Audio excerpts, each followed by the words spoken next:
Burgernya nggak laku ya? Hah? Mau dibeli burgernya ya? Aku duduk di sini diliatin aja. Burger lu nggak laku ya? Nasib berbalik terhadap penjual burger yang belakangan viral karena sikap seorang ibu-ibu kepadanya.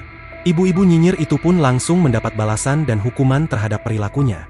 Sebelumnya, seorang penjual burger di stasiun Tebet menangis karena sempat diviralkan oleh seorang ibu-ibu.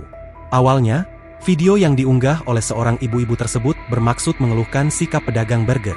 Dalam rekaman yang viral di TikTok itu, ibu-ibu tersebut menuding si penjual menatapnya dengan sinis ketika ia sedang mengisi daya ponsel di sekitar lokasi berjualan. Burgernya gak laku ya? Makanya liatin orang terus lagi ngecas HP. Ucap ibu itu dengan nada ketus dalam video yang kemudian viral di media sosial.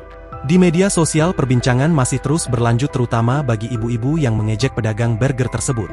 Ibu-ibu itu juga tampak sengaja memviralkan kondisi pedagang burger itu.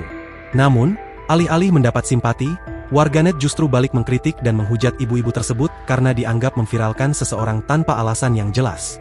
Anggap aku numpang charge di stasiun depan lapak burgernya harus beli burgernya. Kasihan kamu nyonya penjual, yang security stasiun saja tidak ada tuh yang larang aku duduk charge HP berjam-jam apalagi disuruh wajib jajan di stasiun.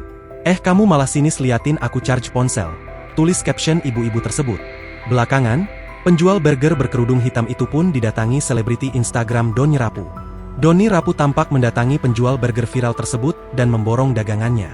Dengan harga jual Rp13.000 hingga Rp19.000 per porsi, seluruh dagangan diborong seharga Rp419.000.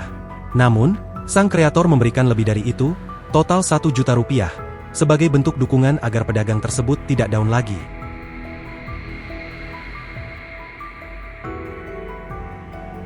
Download Tribun X sekarang, menghadirkan lokal menjadi Indonesia.